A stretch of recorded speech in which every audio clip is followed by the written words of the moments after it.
Hello बच्चों, आप सभी का करियर गोल यूट्यूब चैनल पर स्वागत है। आज हम लोग अगला मॉडल वर्ब देखेंगे। मॉडल वर्ब मस्ट और साथ में ought to देखेंगे कि मस्ट किन किन स्थिति में हम लोग या कैसे कैसे स्थितियों को एक्सप्रेस करने के लिए, सिचुएशन को एक्सप्रेस करने के लिए हम लोग मस्ट का प्रयोग करते हैं। देखिए, मस्ट का हिंदी अगर अर्थ कहा जाए तो मस्ट का अर्थ अवश्य चाहिए, यानी शुड का ही ये जोरदार सलाह के लिए। शुड का अर्थ होता था, हम लोगों ने पढ़ा था कि शुड जो मॉडल वर्ब है इसका अर्थ होता है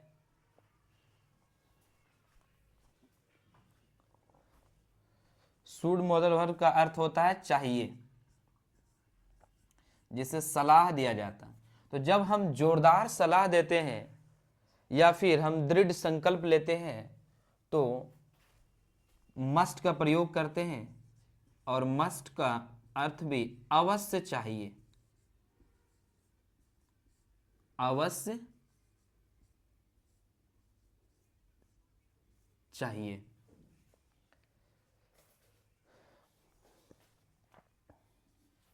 जैसे देखिए, जोरदार सलाह यानी एडवाइस, आज्ञा, आज्ञा ऑर्डर, कड़ा निर्देश इंस्ट्रक्शन या डायरेक्शन की अभिव्यक्ति के लिए हम लोग मस्ट का प्रयोग करते हैं। जोरदार सलाह देना हो या आज्ञा देना हो या कड़ा निर्देश देना हो तो मस्ट का प्रयोग करते हैं। You must take medicine in time.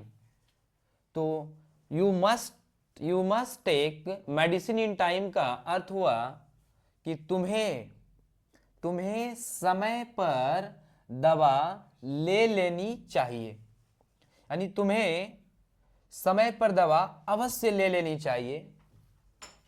तो यहां मस्ट का, अगर मस्ट के जगह पर हम शुड लगाएंगे, शुड का प्रयोग कर देंगे तो भी हमारा सेम ही अर्थ निकलेगा, लेकिन मस्ट से ज़्यादा जोरदार दिया जाता है कि आपको हर हालत में यानी लेना ही चाहिए दवा। तो you must take medicine in time, यानी तुम्हें समय पर अवश्य या तुम्हें समय पर दवा ले ही लेनी चाहिए, ये अर्थ होगा। और अगर शुड लगाते हैं तो तुम एक जनरल एडवाइस हो गया कि you should take medicine in time, यानी आपको समय से दवा लेनी चाहिए। तो शुड लगाने पर जोरदार नहीं बल्कि एक जनरल एडवाइस देते हैं, और अगर मस्ट का प्रयोग करते हैं तो इससे होता है कि स्ट्रॉन्ग एडवाइस दिया जा रहा है, जोरदार सलाह दिया जा रहा है। स्ट्रॉन्ग एडवाइस के लिए मस्ट का प्रयोग करते हैं। यानी दोनों सेंटेंस ग्रामेटिकली शुड लगाए वो भी सही है, मस्ट। अब ये है कि आपको बोलना क्या है। अगर आपको किसी को स्ट्रॉन्ग सलाह देना है तो मस्ट लगा के आप सेंटेंस को फॉर्म कीजिए, और अगर जनरल एडवाइस देना है तो शुड लगाकर। जैसे अगर हम एक सेंटेंस कहें कि बच्चों को पढ़ना चाहिए, तो बच्चों को पढ़ना चाहिए तो बच्चों को पढ़ना चाहिए, बच्चों को पढ़ना चाहिए। तो देखिए, इसका इंग्लिश अगर करते हैं तो children should read, children should read यानी बच्चों को पढ़ना चाहिए, ये एक जनरल एडवाइस है। लेकिन चिल्ड्रेन मस्ट रीड अगर हम बोलते हैं शुड के जगह पर मस्ट लगाकर, तो इसका मतलब होता है कि बच्चों को अवश्य पढ़ना चाहिए, यानी बच्चों को पढ़ना ही चाहिए। You must be back by 11 o'clock। आपको हम बताए थे कि हिंदी करने के लिए आप सिंपल सब्जेक्ट को पकड़िए और सेंटेंस के पीछे से आप बैक हिंदी करते चले आए। You must be back by 11 o'clock, यानी आपको या तुम्हें 11 बजे तक, बाय तक, तुम्हें 11 बजे तक वापस आना चाहिए। वापस आना ही चाहिए। मस्ट यहां पर लग गया तो वापस आना चाहिए नहीं बोल के वापस ही आना चाहिए। तुम्हें 11 बजे तक वापस ही आना चाहिए। You must do as you are told. यहां पर देखिए ये सेंटेंस यू आर टोल्ड, तो इज एम आर के बाद अगर थर्ड फॉर्म लगता है,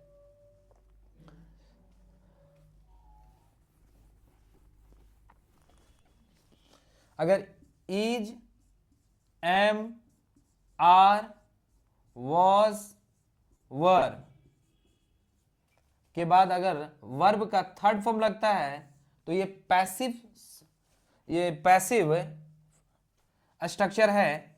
इज एम आर के बाद third form present indefinite tense का पैसिव वॉइस, और अगर वॉज वेयर के साथ अगर थर्ड फॉर्म लगता है तो पास्ट इंडेफिनिट टेंस का पैसिव वॉइस।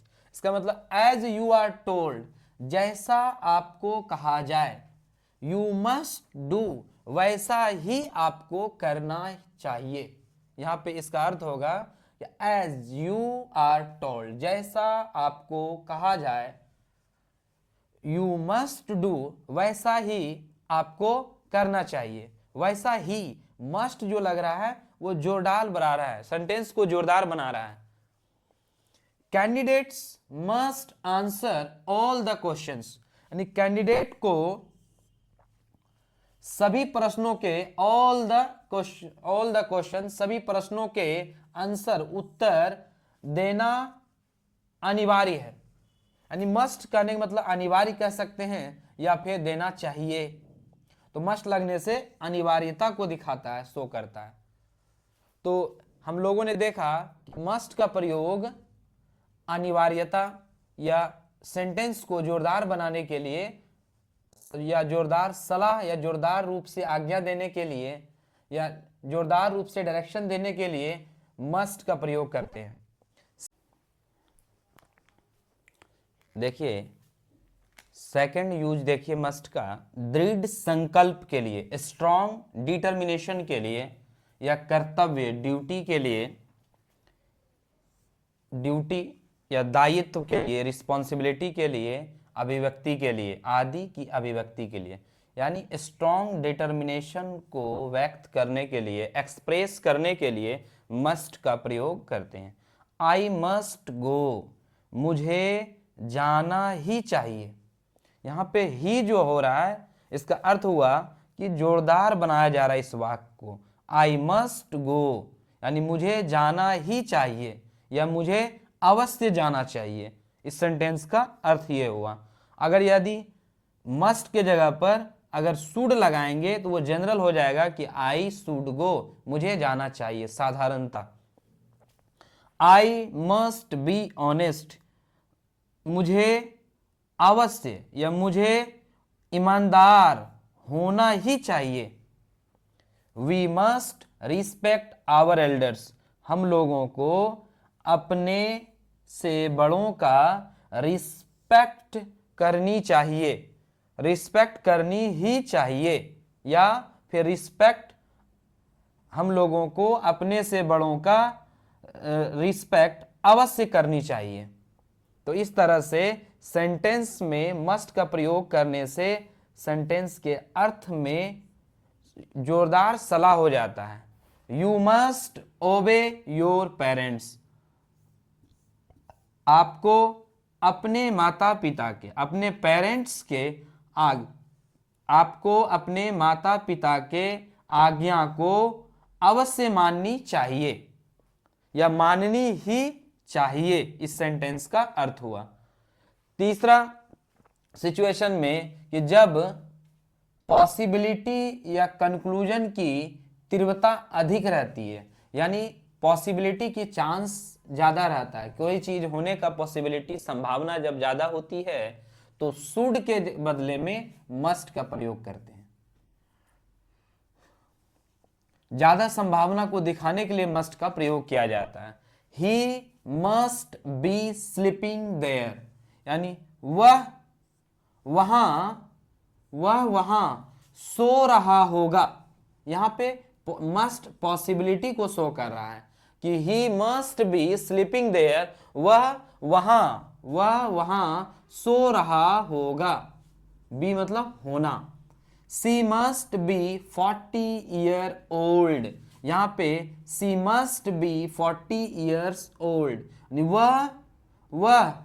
वह 40 ईयर 40 साल की होनी चाहिए, या 40 वर्ष की होनी चाहिए, या 40 वर्ष की होगी, ये सेंटेंस होगा। तो इसलिए आप मॉडल्स में केवल आप सिर्फ एक मस्ट का अर्थ अवश्य चाहिए याद रख लेने से हमारी बात नहीं बनती है, क्योंकि हमें सिचुएशन के अनुसार हमें मॉडल्स का इस्तेमाल करना पड़ता है। तो आप अंग्रेजी भाषा को अंग्रेजी की तरह सीखेंगे तो आपको हिंदी याद करने की आवश्यकता नहीं पड़ेगी और गलत नहीं होंगे। अगर केवल आप हिंदी अर्थ याद करेंगे, हिंदी अर्थ, तो मॉडल्स के प्रयोग में आप कंफ्यूज हो जाएंगे। देखिए, ही मस्ट बी ए थिफ, यानी यहां पे पॉसिबिलिटी है कि he must be A thief, वह अवश्य ही चोर होगा, या वह जरूर ही चोर होगा, इसका अर्थ ये होगा। आगे देखिए, there must be a mistake there must be a mistake there, यानी वहां गलती हुई होगी। तो इस तरह से हम लोगों ने मस्ट के 3 सिचुएशन को देखें कि वाक्य को, सेंटेंस को जोरदार सलाह या आज्ञा या कड़ा निर्देश की अभिव्यक्ति के लिए प्रयोग किया जाता है। सेकंड, दृढ़ संकल्प यानी स्ट्रॉन्ग डिटर्मिनेशन। और तीसरा, अधिक पॉसिबिलिटी को या अधिक कंक्लूजन को दिखाने के लिए, शो करने के लिए शुड के जगह पर मस्ट का प्रयोग करेंगे। तो हम लोगों ने शुड और शुड वर्सेस मस्ट, तो शुड में देखें कि शुड से जनरल एडवाइस दिया जाता है, सामान्य एडवाइस दिया जाता है, जबकि मस्ट से जनरल एडवाइस ना देकर स्ट्रॉन्ग एडवाइस दिया जाता है। मेन इसमें शुड और मस्ट में यही फर्क है।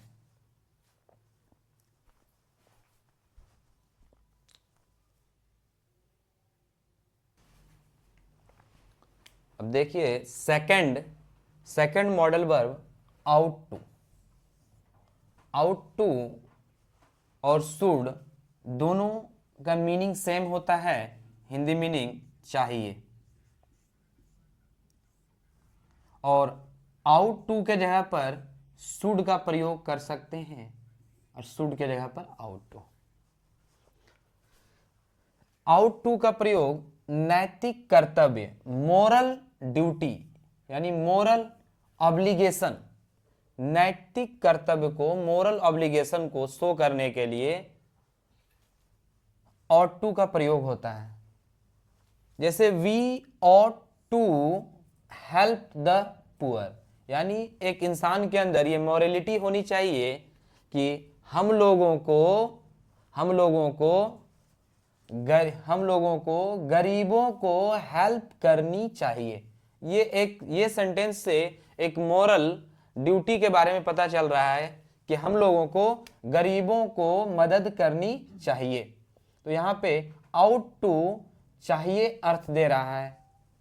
You ought to be polite to your teachers, तुम्हें अपने टीचर्स के प्रति पोलाइट यानी विनम्र होना चाहिए। हिंदी करने के लिए बार बार ये बात हम बता रहे हैं कि सब्जेक्ट को पकड़िए और सेंटेंस के पीछे से हिंदी करते चले आए कि तुम्हें अपने टीचर के प्रति विनम्र होना चाहिए। यानी ये एक मोरल ऑब्लिगेशन होता है कि हर स्टूडेंट को कि वो अपने शिक्षकों को विनम्रता से, अपने शिक्षकों के प्रति विनम्र हो। We ought to help our neighbours, हम लोगों को हमारे पड़ोसियों को मदद करनी चाहिए, यानी हम लोगों को अपने पड़ोसियों को मदद करनी चाहिए। People ought not to take bribes, यानी लोगों को, नेगेटिव सेंटेंस है, नेगेटिव सेंटेंस ought के बाद लगाएंगे, उसके बाद to लगेगा। तो people ought not to take bribes, लोगों को bribes यानी घूस, तो लोगों को घूस नहीं लेनी चाहिए। तो people ought not to take bribes, यानी लोगों को ब्राइब्स नहीं लेनी चाहिए, ब्राइब्स का घूस, रकम। और पॉसिबिलिटी दिखाने के लिए, पॉसिबिलिटी अभिव्यक्त करने के लिए, एक्सप्रेस करने के लिए भी ought to का प्रयोग होता है। दे ought to be here by now, they ought to यानी वे लोगों को या उन लोगों को by now अभी तक यहां होनी चाहिए था, यहां होना चाहिए था। दे ought to be here by now, उन लोगों को या वे लोगों को अभी तक यहां होनी या होना चाहिए था। Mohan ought to win the race, यानी मोहन को रेस जीतना चाहिए। यहां पे ought to के जगह पर ये भी बोल सकते हैं कि मोहन should, तो जब should लगाएंगे तो to नहीं आएगा, तो Mohan should win the race, same अर्थ होगा। और लॉजिकल नेसेसिटी यानी अनिवार्यता को दिखाने के लिए कि कोई चीज बहुत जरूरी है तो उसको तुरंत करना चाहिए। You ought to start at once, तुम्हें तुरंत स्टार्ट कर देनी चाहिए या कर देना चाहिए। You ought not to be late, तुम्हें देर नहीं करनी चाहिए। तो आपने देखा कि ought to का प्रयोग should के जगह पर होता है। तो जितने भी सेंटेंस में ought to लगा हुआ है, हर जगह ought to के जगह पर should का प्रयोग कर सकते हैं, सेंटेंस गलत नहीं होगा।